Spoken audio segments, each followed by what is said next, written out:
a star. The people made me a star.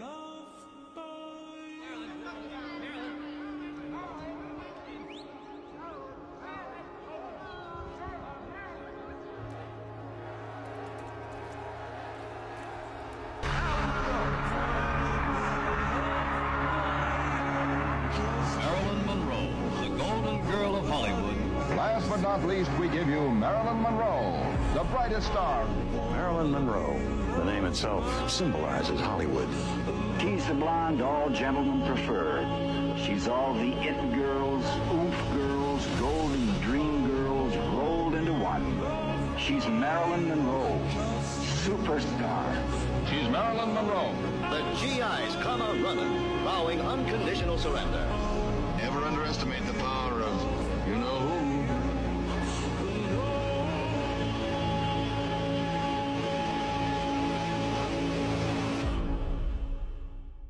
Marilyn Monroe remains one of the most iconic women in American history, a symbol of beauty, sensuality, and timeless glamour.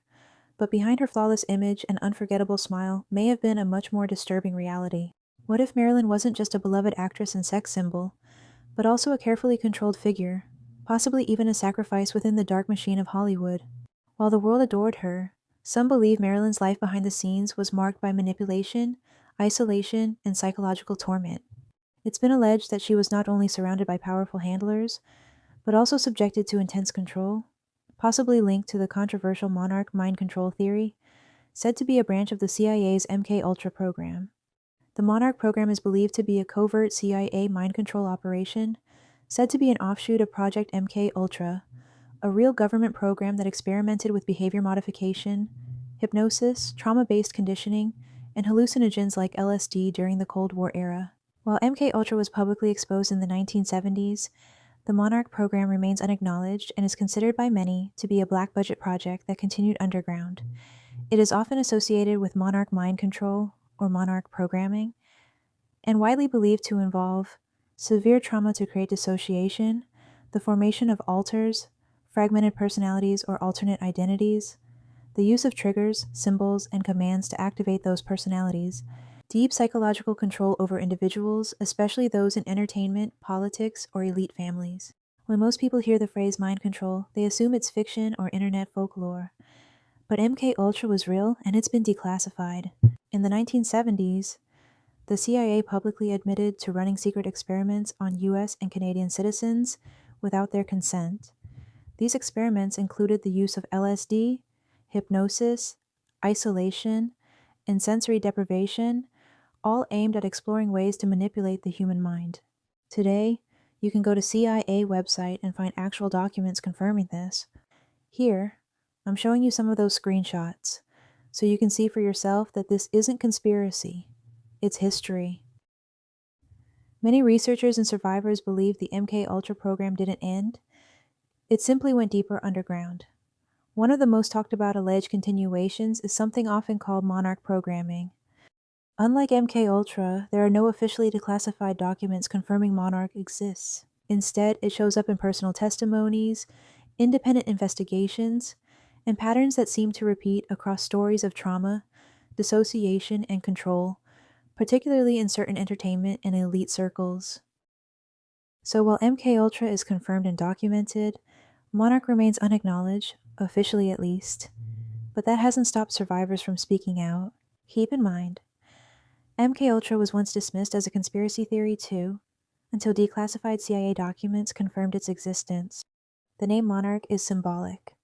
It refers to the monarch butterfly, which undergoes radical transformation from caterpillar to butterfly, a metaphor for the metamorphosis of the victim through trauma into someone controllable, programmable, and obedient.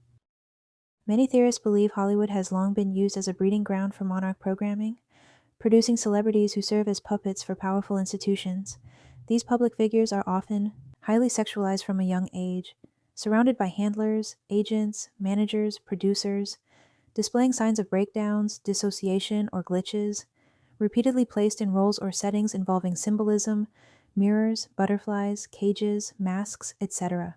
According to these theories, Monroe was molded through trauma, conditioned into becoming the ultimate symbol of desire, and allegedly used as a presidential model, a term used to describe women exploited to serve influential men in elite circles, including high-level political figures like JFK. If this is true, her beauty and charm weren't just natural gifts, they were tools used by others for hidden agendas. As Monroe began to show signs of emotional and psychological breakdown, some theorists suggest that her programming began to unravel, and when a high-profile figure like Marilyn becomes unstable, they may be seen as a liability. In this context, some claim she was ultimately sacrificed, a tragic end to a woman who, in the eyes of many, knew too much and had become too difficult to control. Her death at age 36 remains one of the most talked about and mysterious celebrity passings in modern history. While officially ruled a probable suicide, many question the circumstances surrounding her final days. Was she silenced? Was her life taken as part of a larger agenda? In this video, we'll look deeper into the alleged hidden life of Marilyn Monroe, her ties to the elite, and the possibility that she was not just a victim of fame, but a sacrifice made by the very system that created her. Early life and career. Monroe was born Norma Jean Mortensen at Los Angeles General Hospital on June 1, 1926. Norma Jean Mortensen experienced a challenging and unstable childhood. She never knew her father, and her mother suffered from mental instability, rendering her incapable of providing proper care. In her autobiography, My Story, Monroe recalled witnessing her mother being forcibly taken to a state hospital, during which she exhibited erratic behavior, alternating between screaming and laughing. At the age of 11, Norma Jean was declared a ward of the state. Throughout her youth, she lived in a total of 11 foster homes. When no foster home was available, she occasionally resided at the Holly Grove Orphanage in Los Angeles. As if the instability of moving from one foster home to another were not challenging enough, Norma Jean recounted experiencing harsh treatment in several of these homes. Alarmingly, she endured abuse in at least 3 of them. For instance, at the age of 11, Norma Jean was adopted by her mother's best friend, Grace McKee, and her new husband, Irvin Silliman Doc Goddard. During her time there, Doc repeatedly essayed her, prompting Norma Jean to leave. In another instance, while attending middle school, Norma Jean was sent to her great-aunt's house in Compton, California, where she was abused by one of her great-aunt's sons, necessitating yet another move. The Daily Mail presents another account of abuse, stating, "The magic red sweater that transformed Norma Jean String Bean into Marilyn Monroe." She recounted being punished by one foster mother for having touched an inappropriate part of her body. A more severe incident occurred when she was 8 years old. One evening, a lodger she referred to as Mr. Kimmel, Marilyn later clarified that this was not his real name, invited her into his room, and subsequently locked the door. He embraced her, and despite her attempts to resist, he proceeded with his actions, instructing her to behave. In a later interview, Marilyn disclosed that the abuse involved fondling. Upon releasing her, he offered her a coin and suggested she purchase an ice cream. In response, she threw the coin back at him and hurried to inform her foster mother about the incident. But the woman dismissed her claims. "Shame on you," her foster mother remarked. "Mr. Kimmel is my starboarder." Norma Jean retreated to her room and wept throughout the night. Marilyn expressed feelings of uncleanliness and engaged in bathing rituals for days afterward to regain a sense of purity.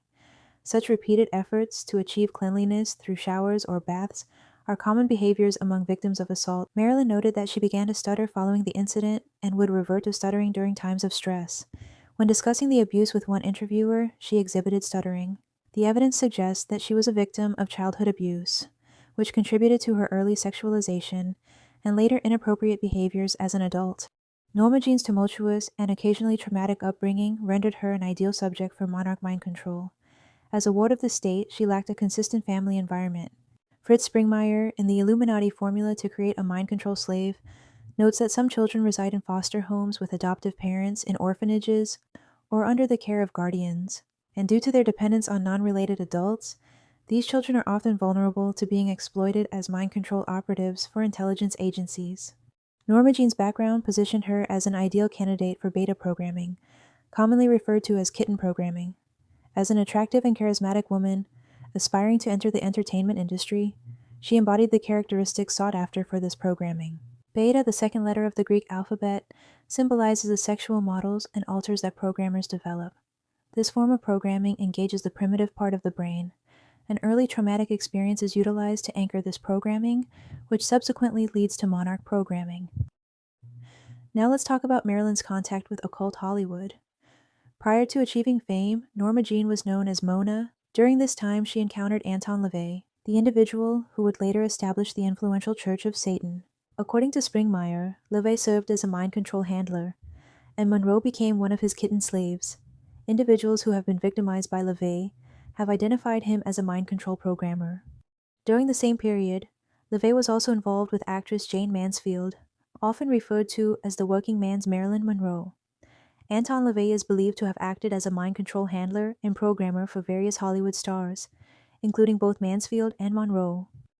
Marilyn Monroe and Jane Mansfield shared numerous similarities. Both were recognized as blonde bombshells, neither were natural blondes, and are credited with contributing to the sexualization of Hollywood. They were both featured as Playboy playmates and reportedly had associations with Anton LaVey, as well as with Robert F. Kennedy and John F. Kennedy, where their involvement was allegedly described as being presidential models. Tragically, both women passed away in their 30s. Many victims of MKUltra and Monarch programming exhibit similar life trajectories in Hollywood. Another shared thread between Marilyn Monroe and Jane Mansfield is their connection to the Blue Book Model Agency, the same place where Norma Jean was molded into the Hollywood icon we now know as Marilyn. As I mentioned in my Cassie video, modeling agencies like this have long been suspected of operating as fronts for high-end escorting and elite-level trafficking, especially when tied to the entertainment industry. When Norma Jean began her modeling career, she had curly red hair. Shortly after, she underwent a Hollywood transformation, adopting the persona of Marilyn Monroe.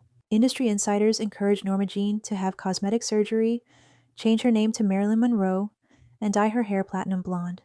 This new seductive dumb blonde persona helped her secure numerous film roles, marking a cultural shift in Hollywood. In Gentlemen Prefer Blondes, Marilyn showcases her signature platinum blonde hairstyle. She portrays a sensual, materialistic woman who uses her charm to achieve her desires, a character type that recurs throughout popular culture. Although Norma Jean initially used the name Marilyn Monroe for her career, in 1956 she legally adopted it. This change symbolized the suppression of her true self, allowing only her program persona to thrive, as she became what others wanted her to be. Biographies reveal that Marilyn had minimal personal freedom, isolated from her family and manipulated by her handlers, with contact limited to psychologists and those controlling her. Springmeyer described Marilyn's existence that of an inmate rather than a wealthy individual. She lacked a personal life outside the constraints imposed by her programmers and handlers, who exerted intense control over her, nearly driving her to insanity. Marilyn was also under constant surveillance. Years after her death, extensive surveillance equipment was discovered in one of her residences. In 1972, actress Veronica Hamill and her husband purchased Marilyn's Brentwood home.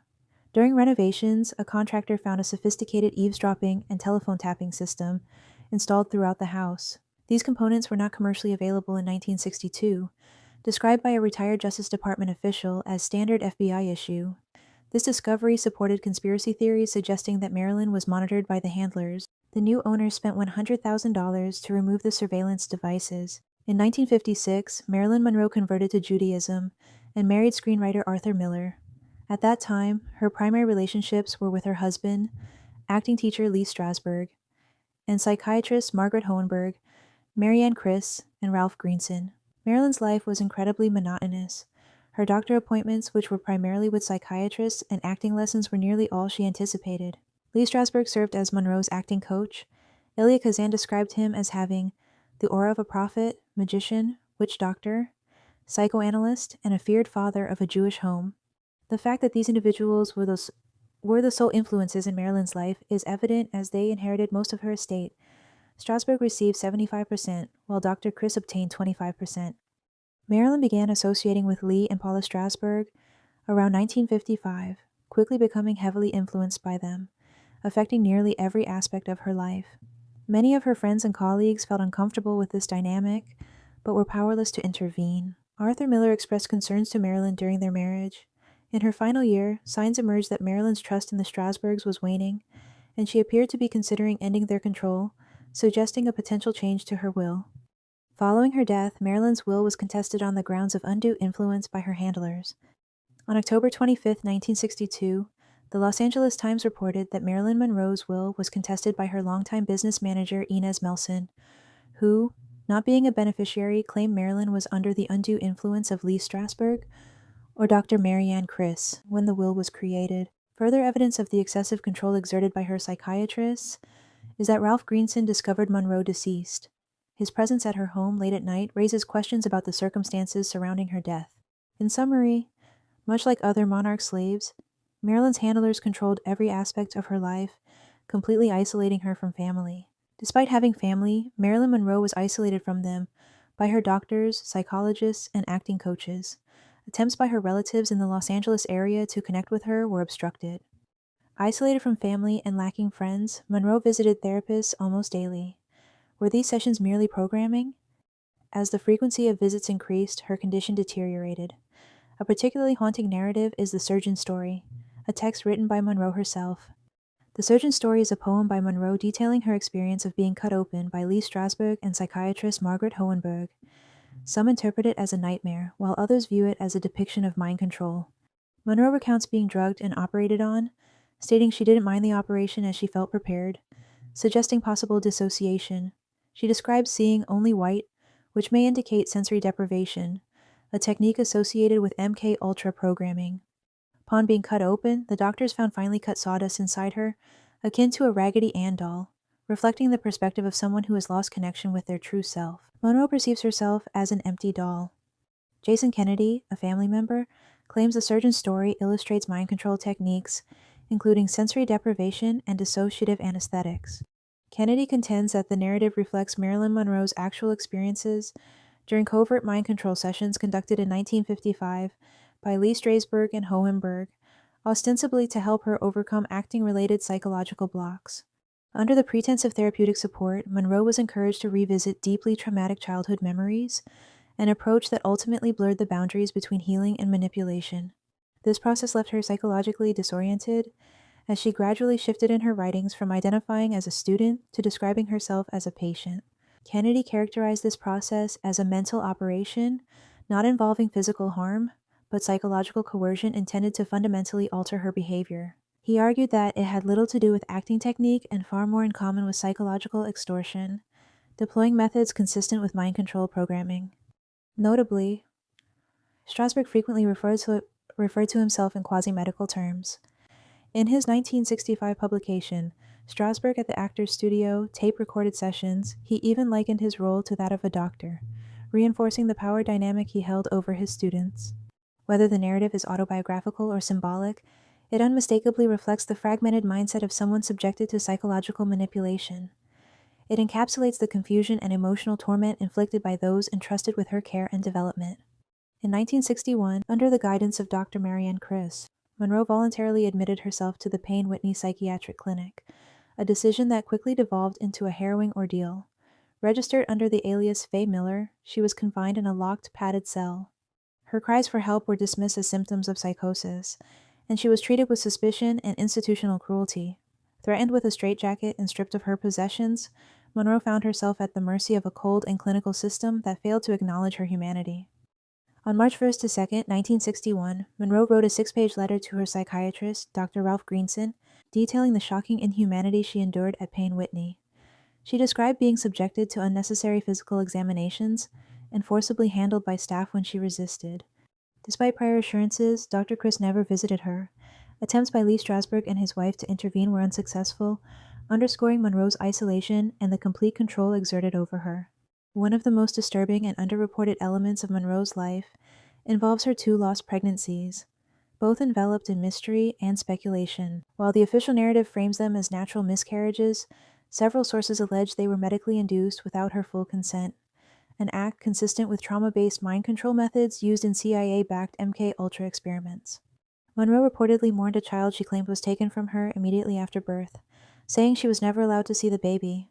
Terrified and powerless, she never dared ask what had become of her child. In one chilling account, Monroe allegedly gave birth to a healthy infant, only for the baby to be removed at once. She received no explanation, and her overwhelming fear kept her from demanding answers. Given the documented patterns of ritual abuse and symbolic sacrifice associated with elite Hollywood programming, some have speculated, however darkly, that the child may have been sacrificed.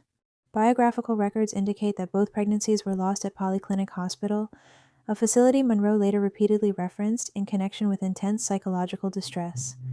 Many researchers believe the site was used as a center for programming and mind control experimentation. Monroe's persistent recollection of this location suggests profound trauma, likely coped with through dissociation, a known defense mechanism in victims of prolonged abuse. At the height of her fame, Marilyn Monroe became romantically linked to one of the most powerful figures in the world, President John F. Kennedy. While mainstream historians often frame their relationship as a mere affair, researchers of monarch mind control propose a far more disturbing interpretation that Marilyn was a presidential model, representing the highest level of beta programming, designed to service high-ranking officials. If this claim holds weight, the existence of presidential models points to a deeply troubling system, one that underscores the insidious reach of mind control programs within elite political and entertainment circles. According to these researchers, Marilyn was the first highly visible figure to embody this role, which required her handlers to exercise extreme control over her actions and public persona. They reportedly isolated her from outside contact to ensure the programming remained intact, fearing that any deviation could compromise the success of what was, in essence, the first publicly recognized presidential slave.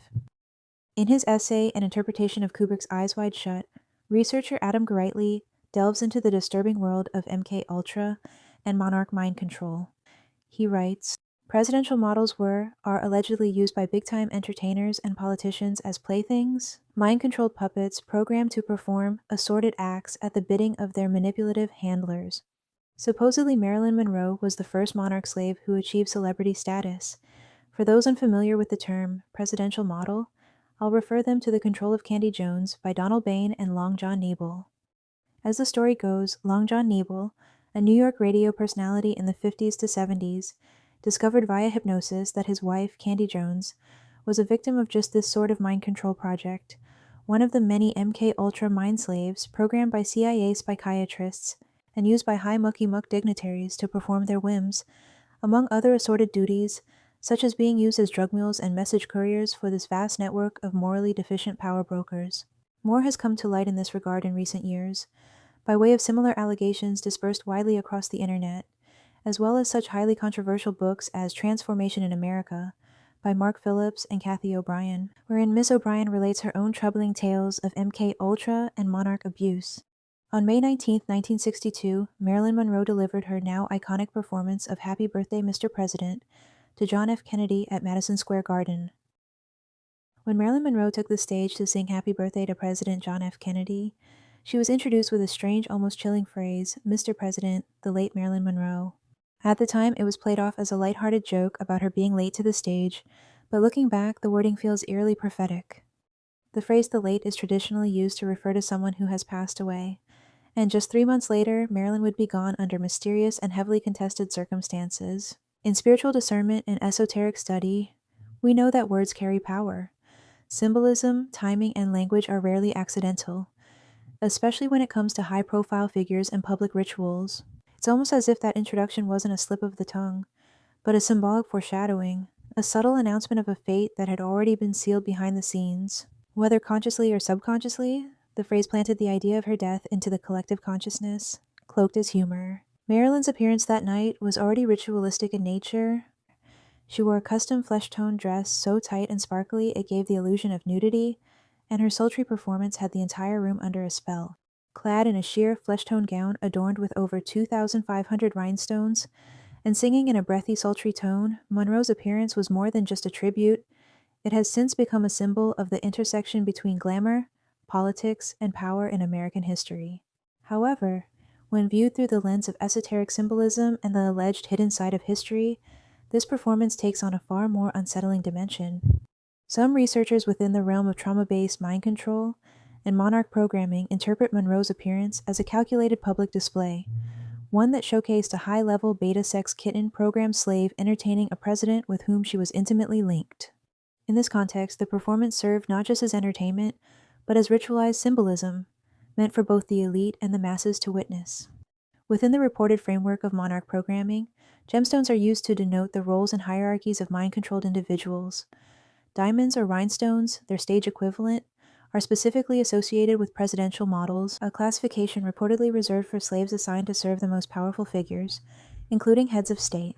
By contrast, emeralds symbolize association with drug use or trafficking, while rubies denote labor or worker models. By worker models, I mean S-worker models. Monroe's famous performance thus takes on deeper significance when considering the costume she wore. The gown saturated with rhinestones and tailored to appear almost nude may have been more than a dazzling fashion statement. It may have functioned as coded symbolism affirming her status within a hidden power structure.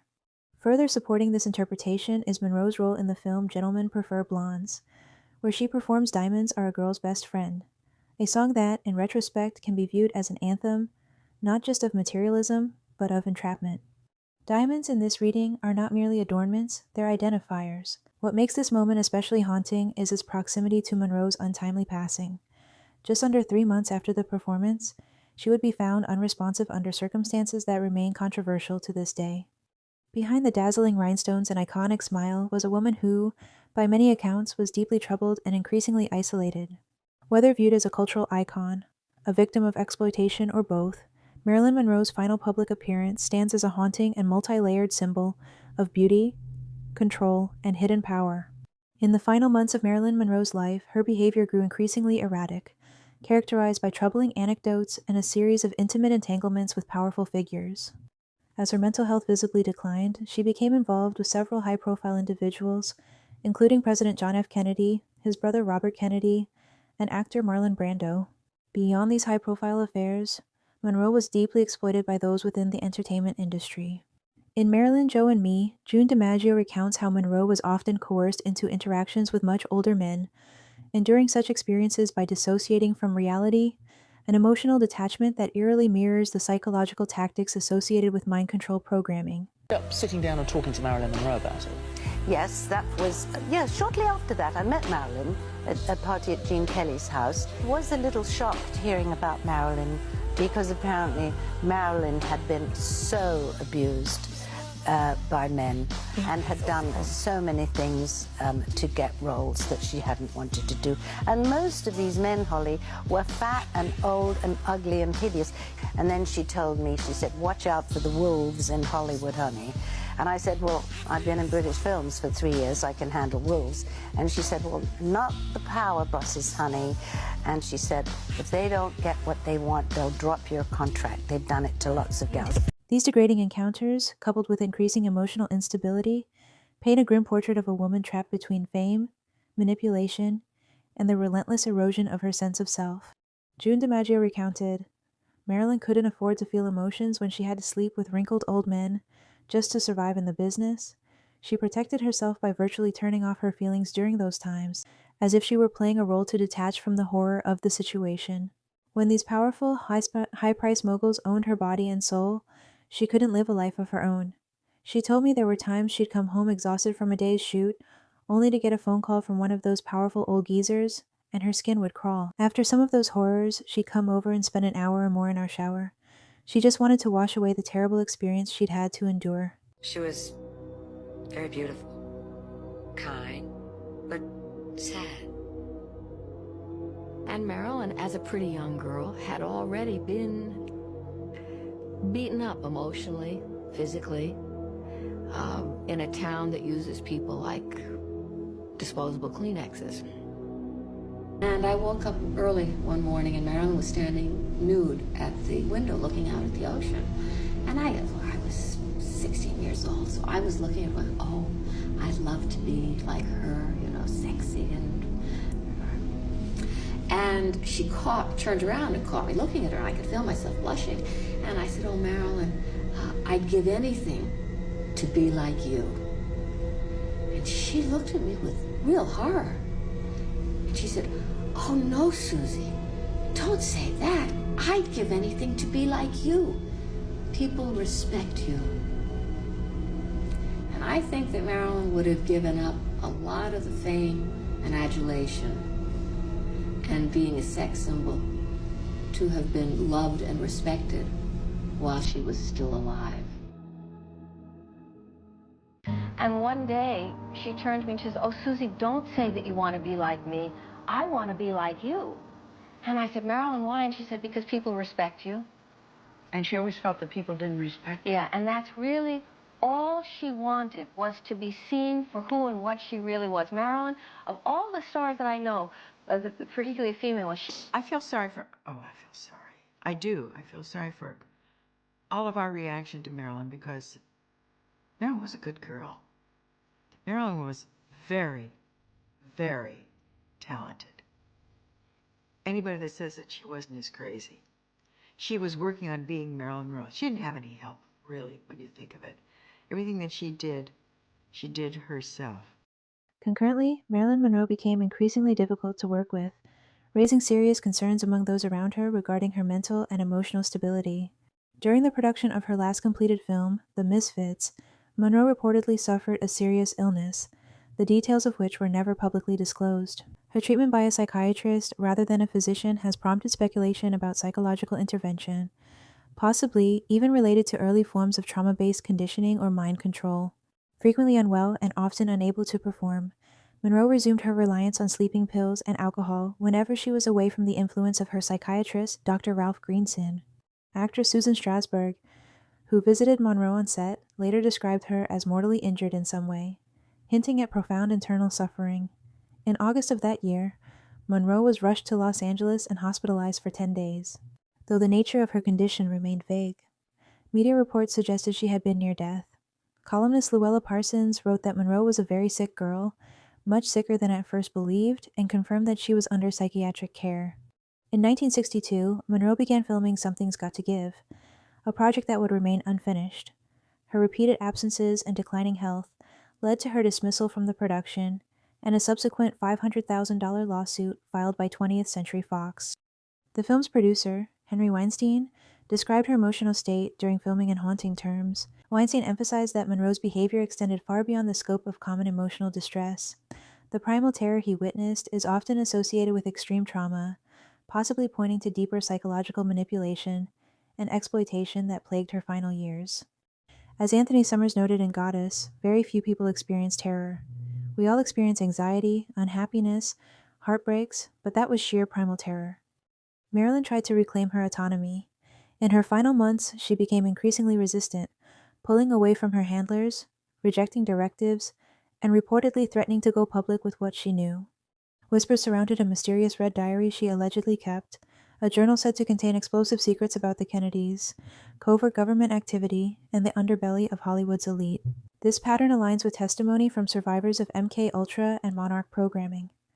These individuals often compulsively document their experiences in an effort to ground themselves, a fragile attempt to preserve memory amid the cognitive fragmentation inflicted by psychological manipulation. As dissociation fractures the psyche, alter egos and compartmentalized identities emerge. Journaling becomes a desperate act of self-preservation in a reality they are programmed to forget. The diary vanished, just as she did. Marilyn Monroe was not merely a cultural icon. In the eyes of some, she was a manufactured archetype, a beta kitten created within the entertainment industry's hidden machinery, groomed for seduction, idolized by the public, and ultimately discarded once her psychological conditioning began to erode. When her carefully compartmentalized mind began to destabilize and her spirit resisted containment, she became unmanageable, a volatile liability to those who had shaped her image. She threatened to speak. She loved the wrong men. She carried secrets never meant to surface. And when she crossed the invisible line, they veiled her in red and sealed her fate. By 1962, Monroe had outlived her usefulness to the system that created her. The sex symbol had become subversive. She was no longer compliant. She was speaking, unraveling, remembering. Within the framework of mind control lore, this is known as a programming breach. And in the world of covert power structures, when control fails, elimination becomes the final act. The Last Sitting.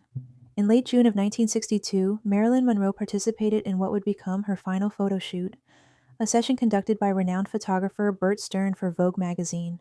Only weeks before her untimely death, Marilyn posed for a strikingly symbolic photo shoot, raw, ethereal, and strangely prophetic.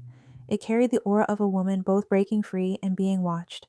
She was never meant to age gracefully. She was engineered to combust. Titled The Last Sitting, the shoot took place mere weeks before her untimely death, casting a long retrospective shadow over the images produced. The photographs evoke a haunting duality.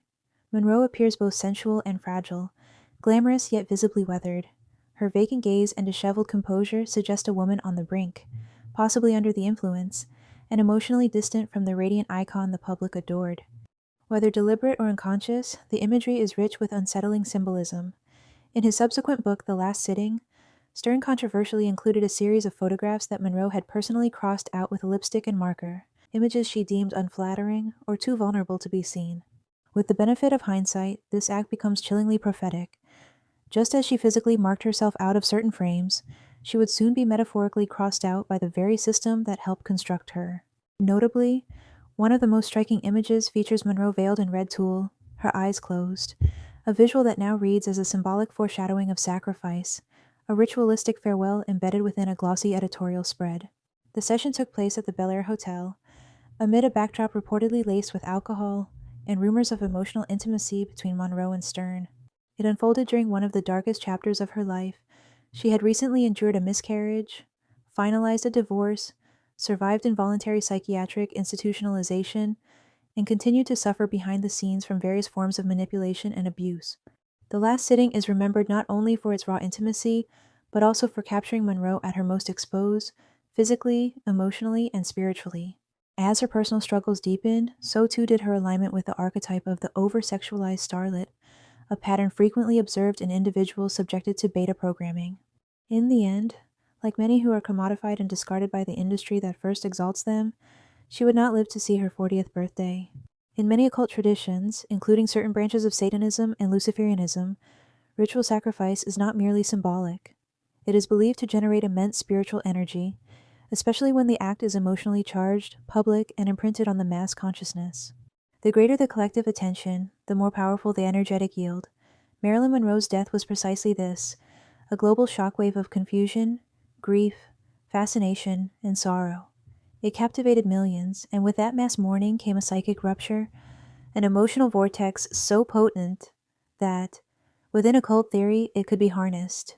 This type of energy, drawn from mass attention and emotional trauma, is said to empower rituals, solidify hierarchical control, and serve as an offering, sacrifice for the acquisition of even greater power, fame, or influence by those behind the scenes. In this framework, Monroe's death wasn't just a tragedy, it was a transaction. She was no longer just a woman, she had transcended into archetype. Marilyn had become a living goddess, the embodiment of Venus, Aphrodite, the eternal muse. She was a divine feminine glamorized, sexualized, commodified, and then, inevitably, destroyed. Her carefully cultivated image became myth, and her death in many ways became the ritual sacrifice of that myth. By symbolically offering up a goddess to the public altar of fame, the elites reinforced a brutal truth embedded within the system. Beauty must be devoured, purity must be violated, and the muse must ultimately perish. The lamb must be led to slaughter. This brings us to one of the most disturbing patterns associated with high-profile deaths like Marilyn's, the release of post-mortem photographs. While often framed as journalistic or forensic documentation, these images serve a darker purpose within occult and psychological interpretation. First, they function as tools of desensitization. By presenting death, especially the death of beloved icons, as a visual spectacle, society becomes gradually conditioned to view ritual death as normal, even entertaining. It blurs the line between mourning and voyeurism. We are no longer witnesses to tragedy, we are consumers of it. Second, the publication of such images operates as a form of psychological dominance. To some, they are a calling card, a message. Look what we did. No one is untouchable. It sends a warning not only to the public, but to other high-profile figures who may dare to rebel against the system. The image becomes a seal of power, stamped with cruel authority. In that light, the public display of Monroe's lifeless body may have functioned as a final humiliation, ensuring her suffering didn't end in death, but was extended in perpetuity through spectacle.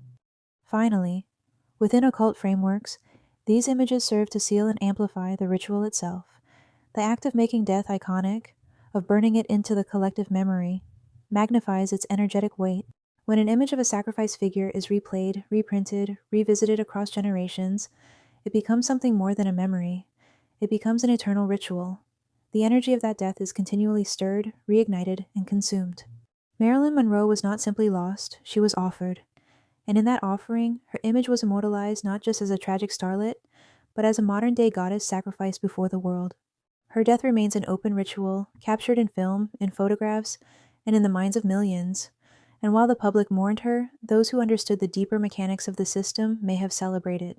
Because in their world, her sacrifice wasn't just the end of a life, it was the successful execution of a spiritual transaction, an offering made to a system that consumes purity, distorts truth, and masks ritual as entertainment.